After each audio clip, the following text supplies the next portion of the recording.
welcome to e-vehicle virtual conference.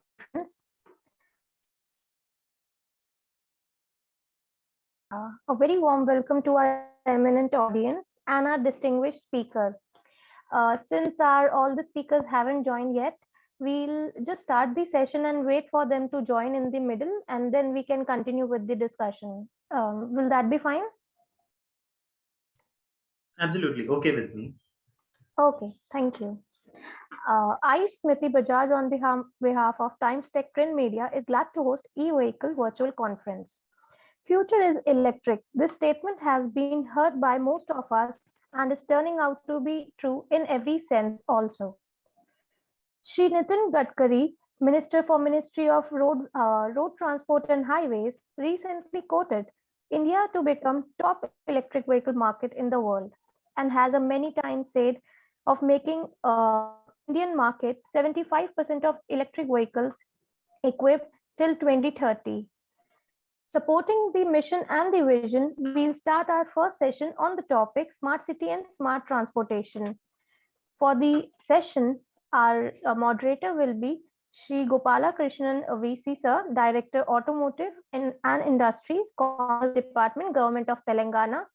From the industrial perspective, we have Shri Partha Chaudhary Sir, CEO and of Hero Electro. Welcome, sir. It's an honor to have you. Since our other speakers haven't joined yet, we wish to have a discussion between you two, and then whenever our speakers join, we can continue with the discussion. Hi, Mr. Partha. Smriti, thank you. Hi, Mr. Gopalakrishnan. I guess my colleagues had an opportunity to interact with you some time back. I learned from them, so it was really pleasure learning that. Yeah, I have one small request to make to Smriti, because I saw your timeline and accordingly all my meetings are lined up, so I would not be able to continue beyond 12 o'clock. In fact, 5 minutes before that I have to, because I have a hard stop at that. I guess that is okay, right, Smriti? It's absolutely fine. Thank you very much for your understanding. Yes, Mr. Gopalakrishnan, so tell me, how do we kind of take this discussion forward? Yeah, you can call me Gopal. So I have kind of curated few questions depending on where you're from, your industry, and few others are from the government background. Right. So I have a couple of questions, and hopefully we will have more coming in from the audience. If we have time, we can take that as well. And for sure, by 11:50 or so. Absolutely. Yeah. Absolutely. Yeah. So it is great that I can meet you virtually, because the situation out there is really bad. So thankfully, you all are staying safe, and hope the best for the others. Thank you. Yeah. Hello, sir. Hope everything is fine with both of you. Myself, Professor B.K. Panigrahi from IIT Delhi. Hi, Professor. Good morning. Yes. Hi, Professor Panigrahi. This is Partha Chaudhary. I work for Hero. Hero Cycles. So yeah, thank you and welcome to you. Yeah. Sir. Actually, sir, I lead here a new center, that is Center for Automotive Research and Tribology. So the prime focus is to education in EV domain, EV research domain. Okay. Both research. Okay. We are also supporting few of the startups to take all those ventures forward, sir. We would love to hear you. Great. Sure, sir. Sure. Yes.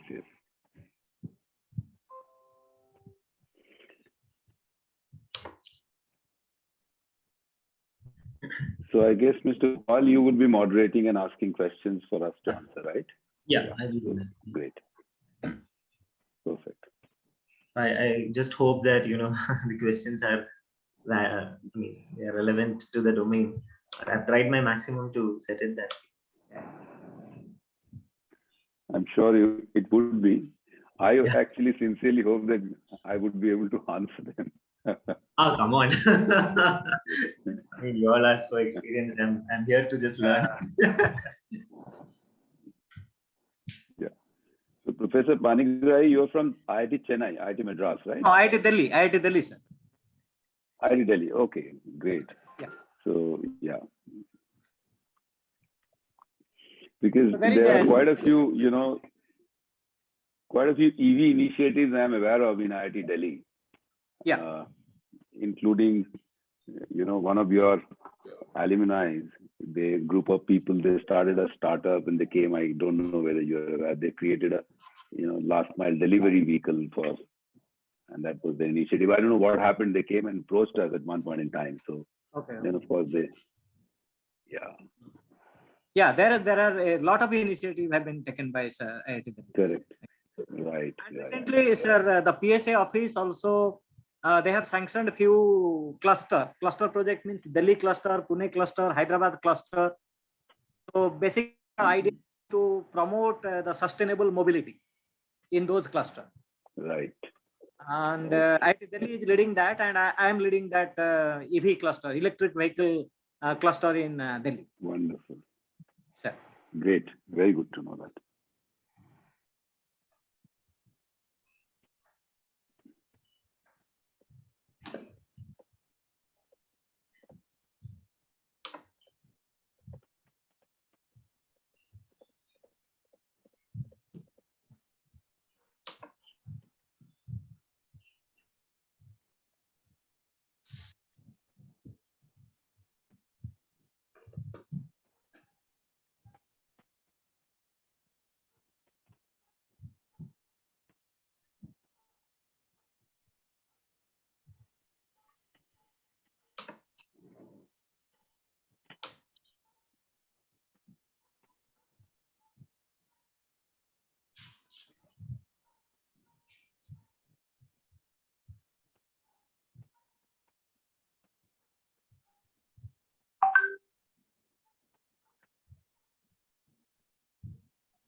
Yeah, so let us start off, and those who are joining would join in some time.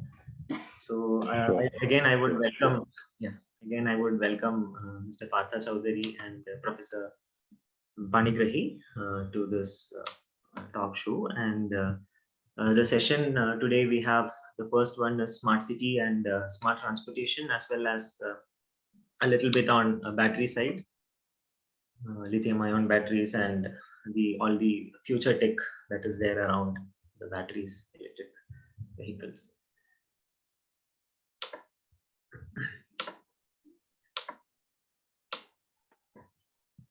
So just to give a background on smart cities, a defining feature of a smart city is smart mobility, a revolutionary approach to commuting, which promises the citizens affordable multiple modes of transportation, including rapid mass transit systems, on-demand mobility solutions, ride sharing, vehicle sharing, electric vehicles, biking, walking, and much more. So all these put together give a very good solution, or a plethora of solutions in a city, and which makes it smart, marked by high flexibility, convenience, and clean and green technologies. The goal is to reduce environmental impact and enhance citizens' quality of life by providing seamless, uninterrupted, and highly affordable travel, thus enabling fulfillment of sustainable development goals as well. So let's quickly go into some of the pointers that can be looked at. So first, I would request Mr. Partha to take this question. So in general, when you ask people, what are you looking for in a smart city? What do you want? What makes a city smart? They say that there should be no traffic jam. So, what are the steps taken by Hero Electro in solving the puzzle in smart transportation as well as in the cargo segment? Okay, so Mr. Gopal, first of all, very good morning to you and very good morning to all the audiences and Professor Panigrahi and everyone. And thank you very much for having me here and giving me this opportunity to, try and answer certain questions that you're asking. I don't know how relevant will they be in terms of, my point of view. Yeah, to answer your question, the general public perception about smart city in India, I don't think is very intense. People do not have a very clear-cut idea about what is a smart city. In fact, when I was trying to, I myself was not very clear about actually what is the definition of a smart city. And when I was trying to figure that out some time back, what I realized is smart city as a term has come from the same expression of a smartphone. Basically, the concept of smart city is all about a complete connected environment where you are able to kind of control the data of a, academically speaking, of a territory or a geographical area, which you may be calling a city. And it has all kinds of, controlling and surveillance facilities. You may use them for the good reasons or bad reasons, that's a separate matter, but you have all those facilities. Once you have these, for example, how the traffic is moving, what the the passengers or the commuters are, how are they kind of using all these different modes of transportation, where are they going, how are you kind of consuming your internet data, how are you connecting with other people, and what are your different types of modes of consumption or consumption of public spaces and public utility services. Together, understanding that data, using maybe IoT and artificial intelligence to understand the better motive in that, and controlling that in a better manner for public good. See, this effort and endeavor has always been there, even when you did not have the technology support. With the technology support, this is now possible to monitor, manage, and control in a much better way, because people can't self-govern themselves. We get to see that if there is a traffic signal which is not working, instantly there is a traffic jam. Why? Because we can't self-govern. So how do you govern people? And the smart cities concept has come from there. And of course, by using technology to improve the quality of life. One of the parts of that, as you mentioned, is how to reduce your time on road when you're commuting or during your mobility. There's a difference between mobility and commuting, and I'm sure everybody understands, but still for the better understanding of the audience, I'll just explain that. Commuting is moving from one point to the other. Let's say a person goes from home to office and coming back home, he is commuting. When you are moving about to do certain other things all across is mobility. Let's say a last mile delivery agent who's kind of delivering from house to house. He's actually trying to solve his mobility requirement and not commuting requirement. So commuting is a subset of mobility.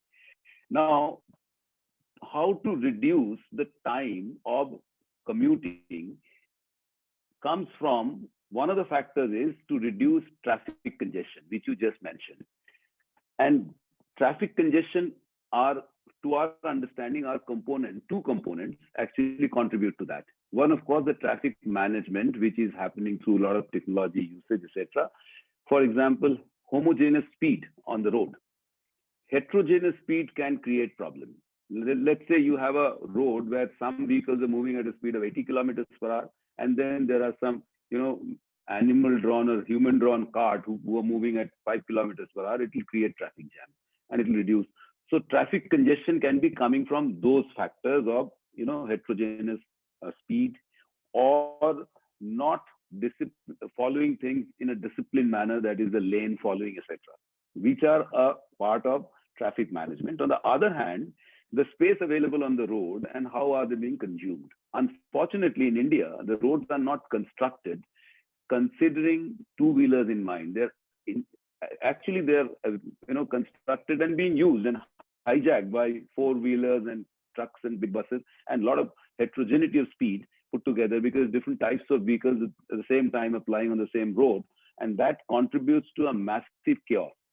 So this chaos is contributing to the traffic jam. And just to share one data, on an average, an Indian commuter spends, and this is a census data, I'm just quoting that, spends around 3 hours, close to 3 hours per day for commuting.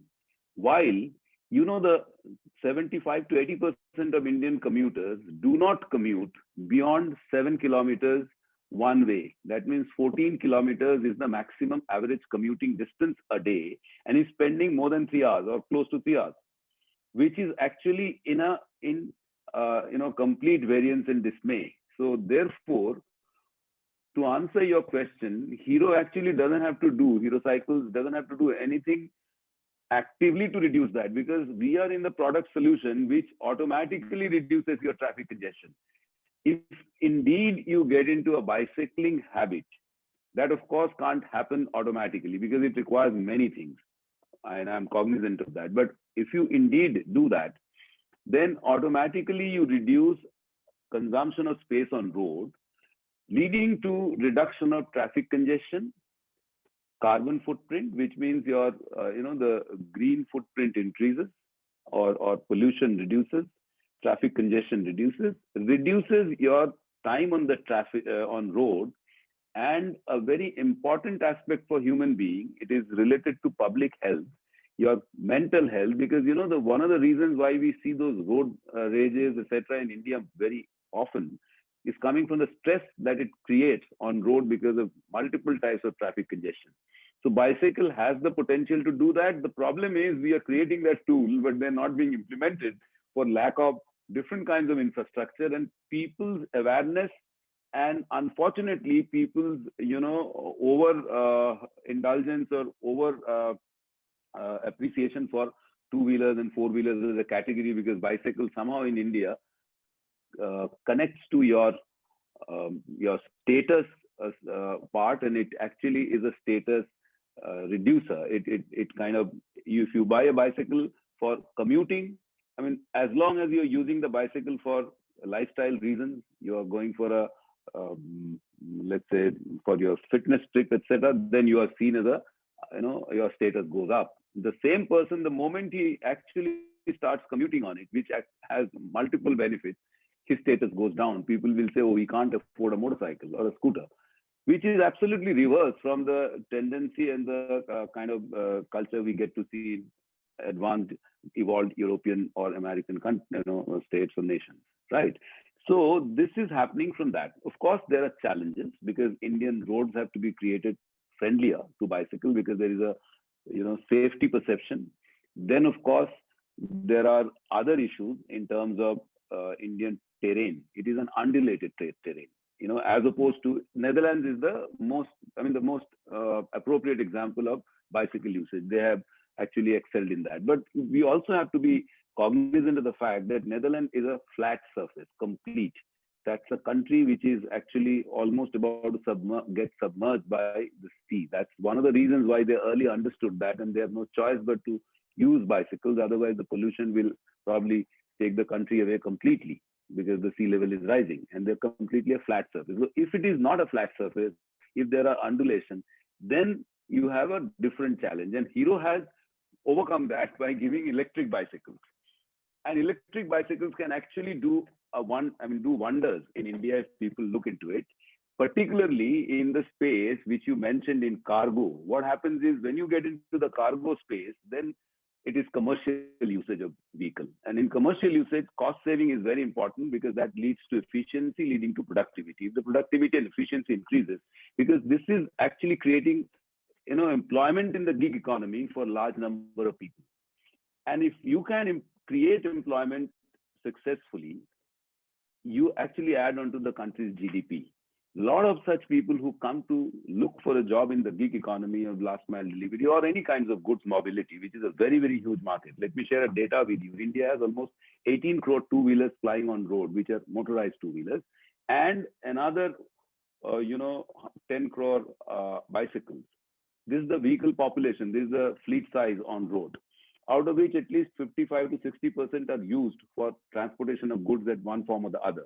Doesn't mean that all of them are in the last mile home delivery. Home delivery is a small market, and growing. But all these people who transport goods or use two-wheelers for their livelihood, if you take away these two-wheelers, then their livelihood will be under threat. So these people with an electric bicycle can increase their efficiency, or maybe retain the efficiency at a much reduced cost. Therefore, it will improve their income, improve their livelihood prospects, taking the country to a more prosperous situation. So it is a prosperity and productivity enhancer. Unfortunately, people are not understanding it well. And I have a submission before you, because you are the government. The government actually looks into it. In fact, only a few days back, there's a committee, select committee, which is headed by Dr. Pawan Goenka, appointed by the government of India, and they were evaluating it. And I had a chance to talk to him. I actually presented before him the opportunity that we have, and he agreed. He says that this ask is very genuine. We must include this into the FAME subsidy. What happens is, when the electric bicycles start getting FAME subsidy, it not only makes the vehicle more affordable, because electric bicycle is expensive. Some bicycle lengths, if you see, for 5,000, 6,000, 4,000 rupees, a bicycle, electric bicycle can't be, bought at a price anything less than 25,000 rupees. So it is actually expensive, but then it is very, very efficient. And if people indeed start using it, it not only does good to them, does a lot of good to the nation, the society at large. Once you give this kind of subsidies, it is not only becoming affordable, because they're not seen as an electric vehicle, although they are indeed an electric vehicle, and government has been successive governments have been giving subsidies for ages, for last 10, 15 years on all two-wheeler segment, but nothing has happened, because finally that problem faces us, that all these two-wheelers, if they're affordable in electric, then they're not reliable. Because the electric technology does not permit that. If you want to make a reliable electric vehicle, then it is expensive, like Ather Energy or Bajaj Chetak Electric, etc. If you make a cheaper one from China you bring, then it is not fully reliable in the kind of use cases that people put them into in India. So once you look into it and give those kind of support to these people, particularly those who are in the commercial space, people not only find them affordable, they also understand that the government has a focus. It creates a lot of confidence in the mind that government is talking about it. Media talks about it. It reaches people. It creates acceptance. And those things are important, because you can't do anything forcefully. Once people start proactively accepting it, the full form of FAME, if you look at, it's also about proactive acceptance and faster, acceptance of two-wheelers. So all these things eventually will add into your overall objective of reduction of traffic congestion, reduction of stress, people, public health, pollution, and at the same time improving the GDP and prosperity of the country. So I would rest my case here by saying that my appeal remains before the government, that kindly look into this for a huge amount of merit that it has. Unfortunately, that is not seen in India as of now. Yeah, thank you. Wonderful insights, Mr. Partha. Thank you so much. So you were saying that better technology is bringing about better monitoring, management, and control in the cities. Right. And there is a lot of cost saving and in the gig economy, employment generation by way of bringing in electric bicycles. Right. And also we could look at bringing this into the FAME subsidy, and we should all discuss about it and make that happen. I completely am with you on that. And right. Also you were talking about the number of hours that everyone, a common man is wasting or having to give away due to the commute to office, which would be like 10 to 14 kilometers to and fro. So my next question to Mr. Panigrahi would be, there is a study where by 2050 there was an estimate done that the average time an urban dweller spends in traffic jams would be 106 hours per year. So we spoke about the commute time to be about 3 hours per day, but the overall time that could be spent in traffic jams would be 106 hours per year. This is 3 times more than what it is today. So in this scenario, how essential is smart mobility as an important aspect to build smart city? What is your opinion? Okay. So thanks, Gopal Krishnanji, to have you and moderate this particular session. And my sincere thanks to Parthaji also. So the smart mobility or smart city is one of the beautiful concept, but everything starts from the people. The people have to be enough smart. And categorically, Parthaji has also pointed out a smart home is also the solution. So basically, so if you look into the smart transportation system, and as pointed out, it is a commutation from one point to the other point by various means of mobility. Somebody start from point A, reach to the office. So initially has to may travel by metro, then travel by bus, then travel by rickshaw, whether it is a e-rickshaw or rickshaw. So question is multiple type of vehicles in Indian roads. So while talking of the smart transportation system, in particularly, as categorically pointed out by you, to remove the congestion in the road so that there is a free flow of the vehicle, whether it is an electric vehicle or any type of vehicle in the road. So the basic is the intelligent transportation system. So while talking about this intelligent transportation system, so basically this is the amalgam of technology like various sensors, monitoring devices, decision-making devices, like we sometimes prefer to take the Google map or Google app to find the shortest road and the road which is less congested also. So basically all this data comes from, so that's why Parthaji has categorically pointed out a lot of data and data analytics are to be incorporated into this particular one. So basically, if we are talking of a smart transportation system, so we have to look into the sensor, we have to look into various communication technology, likely we are going to the 5G technology and etc. The connected vehicle, the vehicle connected to the internet. So all the information of the vehicle may go to the central server. This only not reduce the congestion, but also in the case of electric vehicle also, even if our normal vehicle, if you easily know where is a petrol pump there or where is a charging station there from my app, then easily I can go and charge there or I can plan that. So basically this is one thing. Not only the congestion, but also the safety is another requirement. As pointed out Parthaji, because in our Indian road, various vehicles are plying on the same road with heterogeneous velocity. This creates a problem. So the vehicular safety as well as the passenger safety as well as the pedestrian safety is to be taken into account also. So these are the two concerns to create a intelligent transportation system, and particularly we need for that sensor, communication technology, automation, high-speed networks, as well as the most important thing is high level decision making. So this high level decision making are based on the data. So AI and ML plays into this particular role. And another aspect, sir, exactly I want to point it out here, that once we give the smart mobility solution, see, there are many fleet operators nowadays. We must encourage the people to go from their own car to take the own transport, the public transport system, as well as to do like the cycling. To some extent, I can do this particular cycling. So I may not congest the main road on that particular, whether it is a electric cycle or some other cycle, that is not the problem. But if we look into large number of fleet operators, the fleet operators like Ola, Uber, and etc., they also to manage the transport system very effectively. That means they have to identify the high demand area in the city, and as per that, they have to provide various transport means in that particular area. Maybe it is a very congested road. You may not go by a four-wheeler. Maybe like the Yulu bike or let us the Hero bike type of things will be there, so that it will be easily commuted through a narrow road from one point to the other point very easily. So the most important thing is seamless commutation from one point to other point, maybe various transportation means.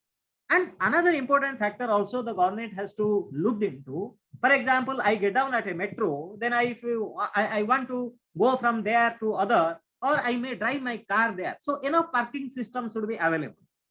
And this parking system may be intelligent parking or whatever. So that's why we can encourage the people to take the public transport rather than going by their own transport. By that means also we can reduce the congestion on the route and also the pollution in that particular route. And sir, most importantly, as we are talking of the electric transportation system, So the most important thing for this electric transportation system is the availability of the charging infrastructure, as well as categorically planning the battery infrastructure, whether it is a battery swapping station or it is a charging station. So this is the very of the important thing. So now to handle that, not only it is the transport unit can take care, we must have to take together the public utility like the power utilities.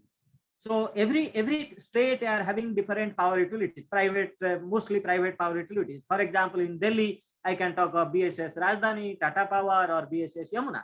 The question is, those utility has to come forward. I'm not telling at a particular point there will be a congestion of the electric power, but as we grow on this electric vehicle, and when a community, let us say large community having 500 home or 700 homes, everybody wants smart home with his electric vehicle, and there must be a coordinated charging. If you won't do coordinated charging, if everybody will try to charge in the night and 500 or 600 vehicles, maybe some of the local grid may be overloaded. So that is one of the things. So nowadays, perhaps the Electricity Regulatory Commission and other things, they are coming up with certain incentives, and the power utilities are also coming up with the demand side management scenario, where charging of the electric vehicle will be given certain type of subsidy. And dependently, when you will charge in the off-peak hour, not in the peak hour, then you will get more incentive. So those things have to be promoted. So particularly to have our smart city mission successful, we want a smart transportation system. Particularly two network we have to strengthen. One is the traffic network. The other one, if we are penetrating more and more electric vehicle into the network, then the electrical network is to be strengthened also side by side. So whether it is V2G technology, vehicle to grid, grid to vehicle, vehicle to vehicle, or vehicular communication, or vehicle to internet, or vehicle to X. So most important thing, the dominant to have a smarter and congestion free and safety transportation from one point to other point, we have to give more emphasis on V2X. X may be anything. It is not isolated.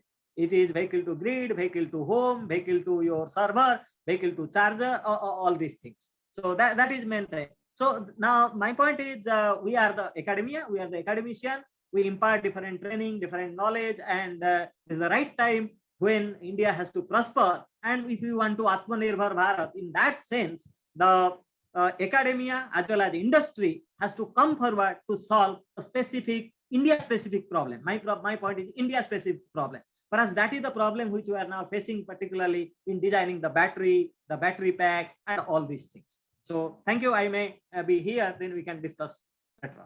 Thank you, sir. Thank you, Professor. Great insights. So you were talking about intelligent transportation system, smart solutions, sensor-based and app-based solutions with higher technology, and seamless commutation. So let me come to this point where you said about seamless commutation, and let me take the discussion to Mr. Partha, where there are multimodal transportations available and easy public transportation access to every citizen, and quality of living and smart solutions to certain integral city problems. So these are a few of the main particulars that a smart city should have. So how do you gauge smartness levels of different Indian cities, and what would it take to improve them?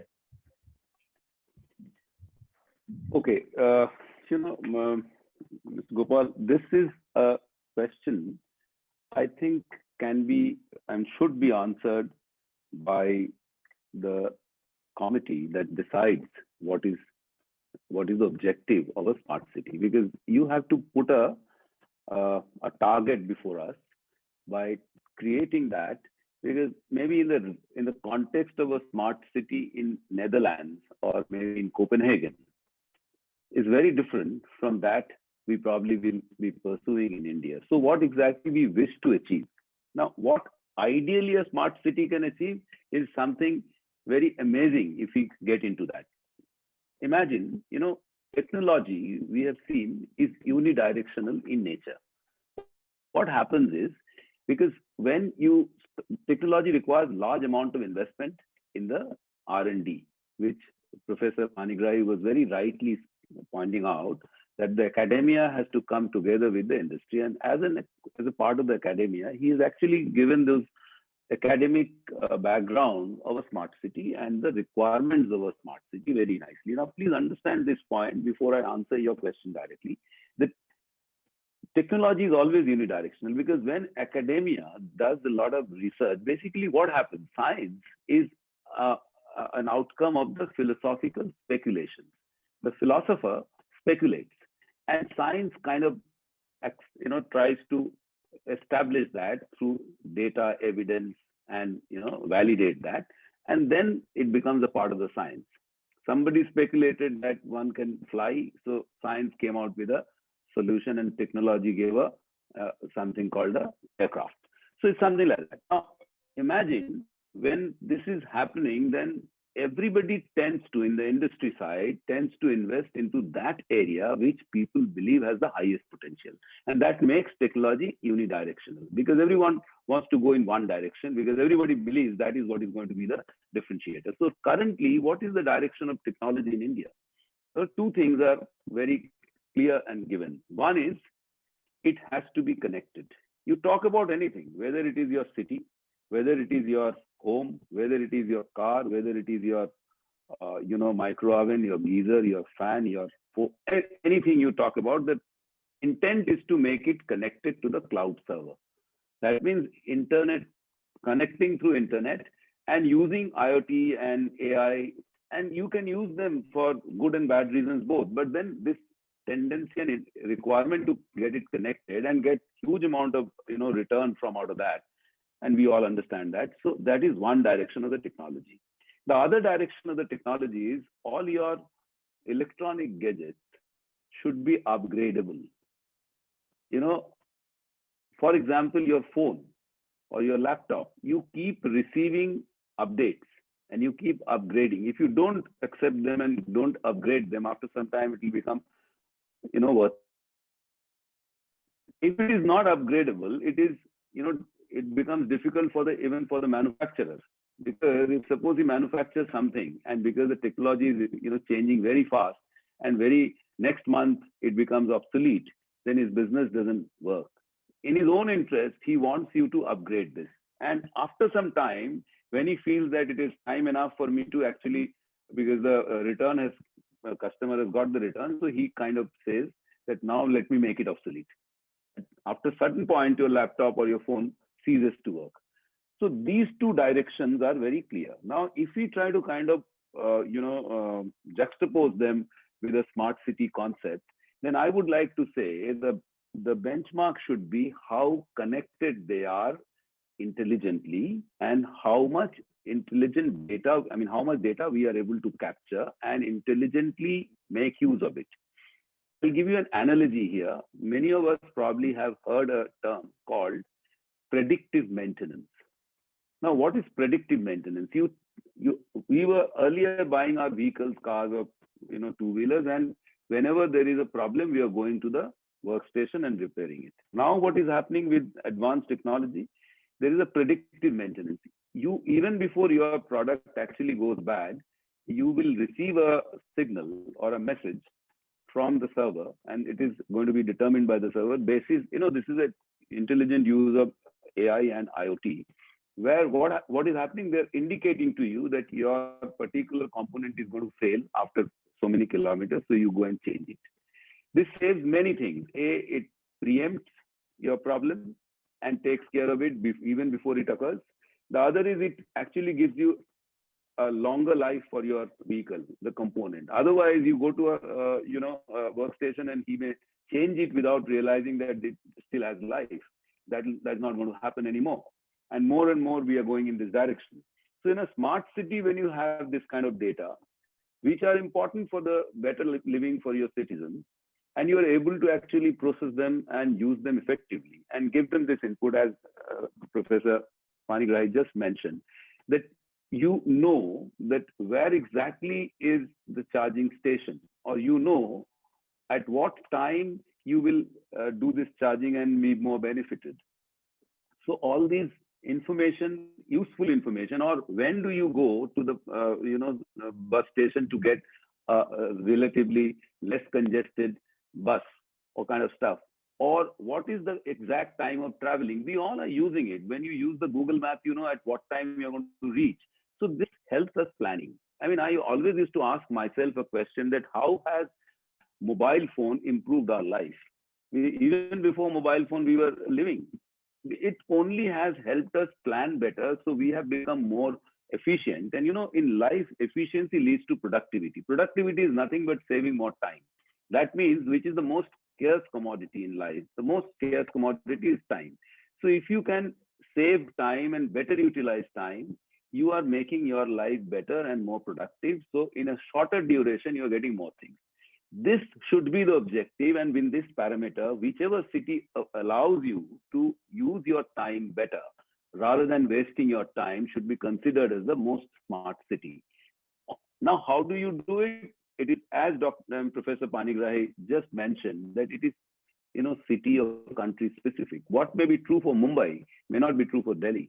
What may be true for Delhi may not be true for Meerut. And this understanding will happen automatically by use of technology. Big data analysis through AI, artificial intelligence, actually enables you to make this distinction and offer you what you need. The idea of generalization to personalization is something which is driving our daily life now. Earlier, you are making one car and trying to fit it all. Now you're making it personalized through use of technology. Your phone and my phone, even if they're the same model, are different because our usage is different and the technology is reading that and giving you similar feedback and, you know, similar, I mean, relevant, inputs. And you may be receiving one set of messages, I am receiving the other set of messages, just because we are using it differently. And this personalization and your ability to make it more personal and the city which helps you provide that data effectively, efficiently to enable you use your time better, be more productive, be more personal. You will call it more smart. I give you one more analogy and you would understand. See, our concept was what? Our entertainment was public. We used to go to a cinema theater or to a public place, and we used to enjoy it together. That when there is a moment, a comic moment, we all were laughing together. Or when there is a moment of suspicion, we all were getting, a Hitchcock film, we were getting scared together. This is from this public and general, enjoyment. We are transitioning towards individual personalized enjoyment. In fact, probably deep down our heart, we always wanted to enjoy it individually. What is happening today on Netflix? I'm watching a film. I'm not watching it in the theater anymore. And I'm watching it alone at my own convenience, and I'm pausing it. And I'm determining when Mr. Amitabh Bachchan will speak and when he will not speak. I will pause. I'll go, maybe fix a drink for myself, again come back and make him through the dialogue, the balanced dialogue. This very nature of human, this is trick. All the smartness and anything that we talk about are not devoid of the human culture that we have. This culture, this digital culture is changing the way we consume, not only entertainment, everything. I'm giving one analogy there. So this individualistic, personalized life living is something where we are going because of the technology direction of connectivity and upgradability. These two things put together is driving you there. So the city which supports this, and you can't really get out of this direction now. The city which supports this more actively and in a better manner will be a smarter city to my mind. And, vehicle plays a big role because today, if you see, what is that you're trying to do? In fact, we are doing this meeting sitting at our own comfort of our own home. This was not possible some time back. Now, we were to move physically. Now, this physical movement requirements are going down, but still there. Since they are now not seen or not considered as a mandatory thing of life, so if you consume more time in commuting or physical movement, it will create more disturbance in your life. Because earlier you had no choice, but now in certain spaces you have a choice not to move yet, interact and do your things, which otherwise you had to move earlier for. Now you're not doing it. Now, the moment you have to do this compulsive movement or mobility, it will create more frustration if it is taking more time than it should. So therefore, a smart city concept has to be very carefully taken care of by A, the public health, and B, the public transportation. They're two very important part, not because transportation and they're making cities smart. No, because people have a requirement of not wasting their time, and these are the elements which are causing waste of their time or damage to their health, and maybe combined together. So that has to be addressed very carefully. Otherwise, the smart city will never be called a smart city. It's not just for the sake of making transportation smarter. Doesn't matter. I don't have to transport at all. So suppose everything is possible from the comfort of my home, then why do I need? But that is not possible. So long as that is not possible, you have to have a solution which only improves and makes transportation, mobility, movement, commuting smarter and intelligent. And that is possible by use of technology and data science, is my take. Yeah. Yeah, great. Yes. I have one submission to make. I'm sorry, I have a hard stop now. I have to go for a meeting, which I told you in the beginning itself. So please permit me my apologies. And thank you very much. Thank you, Professor Panigrahi. We would be very happy to connect with you. And Mr. Gopal, it's actually an honor, a pleasure talking to both of you, of course. And I would really like to connect with you. Pleasure is all mine. Thank you. Thank you, sir. Thank you. Bye-bye. Thank you. Bye. So great insights again by Mr. Partha. So he was talking about tailor-made solutions for cities, or city-specific solutions. So Professor Panigrahi, we have some more time, so I would request you to pour in your thoughts on this and the kind of activities that industry collaborations that is happening at IIT Delhi in this space. Okay. Yeah. So actually, the thoughts are put very nicely by Parthaji. So one important thing he highlighted in the case of the smart city, particularly, and the earlier question which you asked about the traffic congestion. So somewhere I was reading the definition. We are used to traffic jam, but taking 1 extra minute in moving from A to B in a smart city should be the exception to the rule. It is not the rule itself. So that's the most precise thing actually.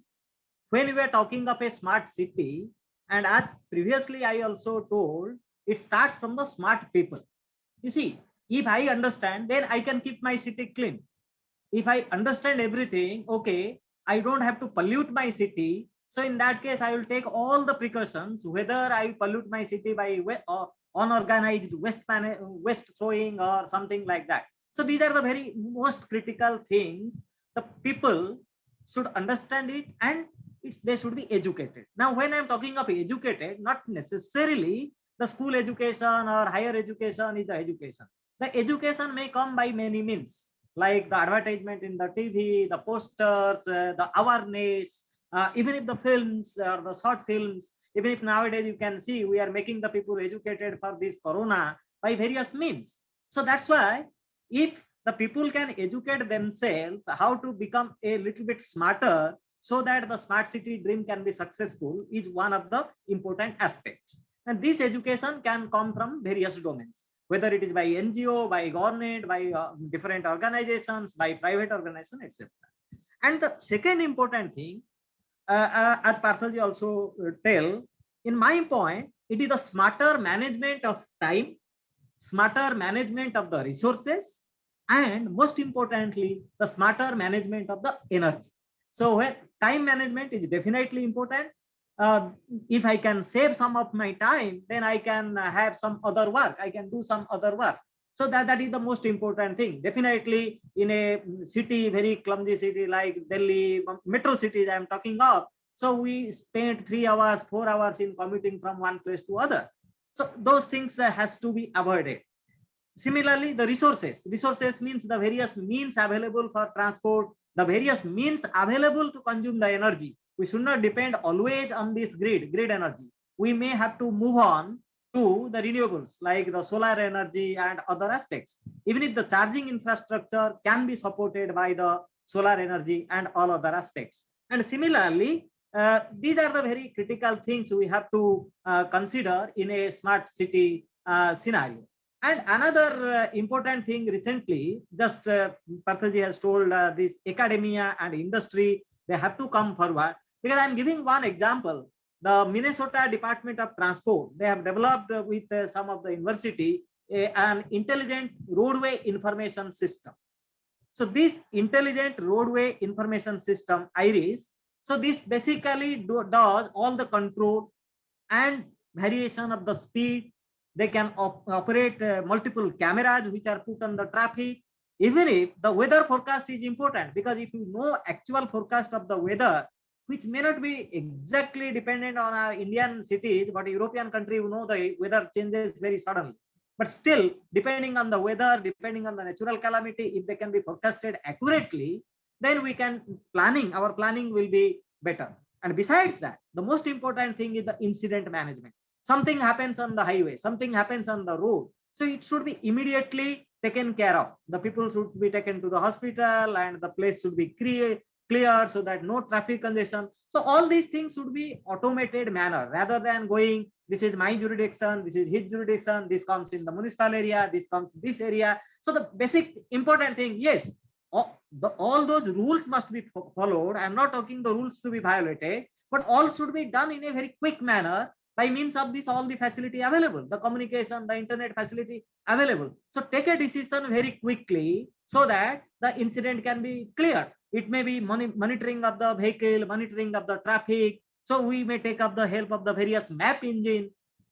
So those are the important things. And categorically, sir, you pointed out what is the initiative taken by IIT Delhi in this respect. So as always, I tell, we started a new center, that is Electric Vehicle Research Center, Automotive Research Center, where we are looking into the various aspects of the vehicle, starting from the powertrain, the drive electronics, and then the battery technology. Plus, we are looking into also the intelligent transportation system.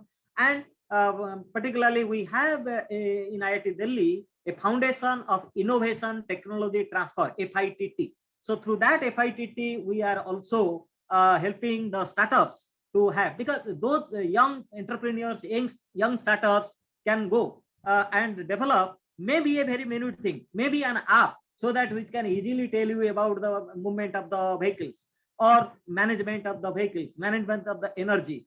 Even if recently I'm hearing Delhi will incorporate 200 buses, electric buses. So this bus energy management system, whether it will charge it in depot, if you charge it in depot on one night, is it sufficient enough to run for a full day? So how do we efficiently do all these things? So there are various sectors need to be addressed to have a efficient transportation system. The second one is easy availability of the commuting medium to the public. Likely Parthaji has told, the public should have aware, okay, these buses will arrive at this particular station at this particular time, and there must be a UG one. It should not be very raw, everybody will pack them. So all these things have to be taken care. So that's why the very fundamental thing, even if a small thing, nowadays we are dependent sometimes on other countries. So can our young entrepreneurs will come forward and can, with the support of the bigger industry, with the helping hand of the academia and R&D organizations, we can take this forward so that this all the mission the government has launched, whether it is a smart city mission, whether it is a clean Ganga mission, or whether it is a clean city mission, whatever may be the mission, or a solar mission. So all these missions are interconnected to each other. So every mission can be achieved, but when all of us will join hand together to make it successful. Thank you so much, Professor, for giving your thoughts on those and whatever the work that is being done at IIT Delhi. For sure, I would love to connect with you offline as well. Thank you, sir. Sometime whenever the time is convenient for you to know more on this. So being cognizant of the time, let me quickly close. There were 2 questions in the chat that I could see. Let me take that up quickly. So one was on the EV cycle market. So I think there was some study or survey done, and there is 1 million USD market, which was at 2020. This was for the EV bicycles, and it is projected to reach 2 million USD within the next 5 years. And also another question on how much percentage of electrification would happen by 2030. So government of India, I think the target is 30%, and every state is looking at electrifying their fleets and in different segments, starting with the three-wheeler cargos and the buses, the state road transport buses. So everywhere there is a good offtake, and there are good subsidies provided to manufacturers for production, as well as good incentives given to the end consumers for buying, for purchase, so that the cost comes down, the upfront cost. And with the technology going up, there is also a good amount of chance that the total cost of ownership comes down, and even the upfront cost becomes same as, or there is parity in purchase cost between an EV and an ICE vehicle. So with that, I think we have covered quite a lot today, and I would love to, as I said again, connect with you again. Thank you so much to the viewers as well for staying with us and being patient. And once again, thank you, Mr. Partha and Professor Panigrahi, for giving your thoughts on smart cities and smart transportation. Over to you, Smriti.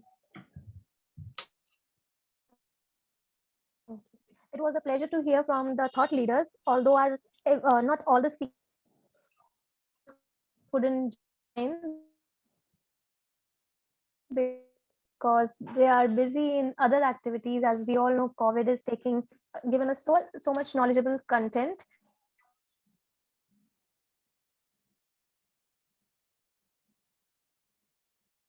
We would like to felicitate them with a certificate as a token of appreciation. Not present the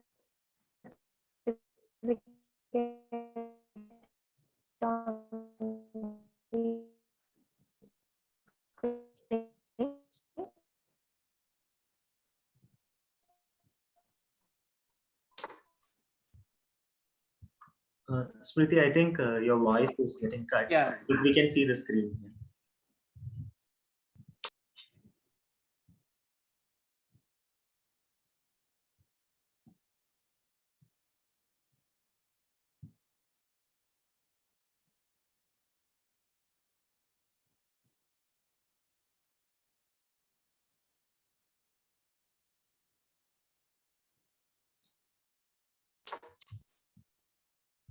We lost you for a minute, Smriti. Yes.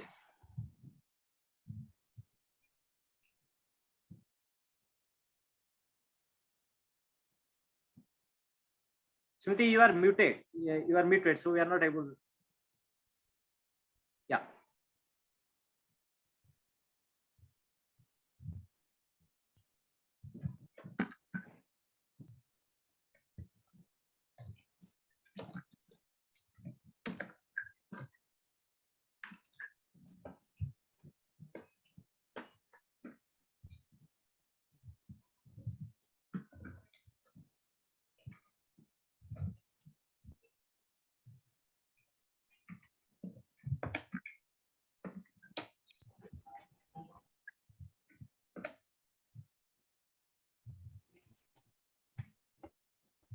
Am I audible now?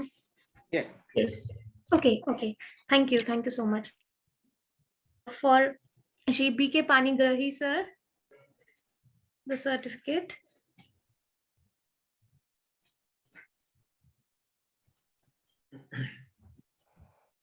Professor, it was really great to have you on our board, and it was really great to hear you too. And for our moderator as well, Shri Gopala Krishnan VC sir.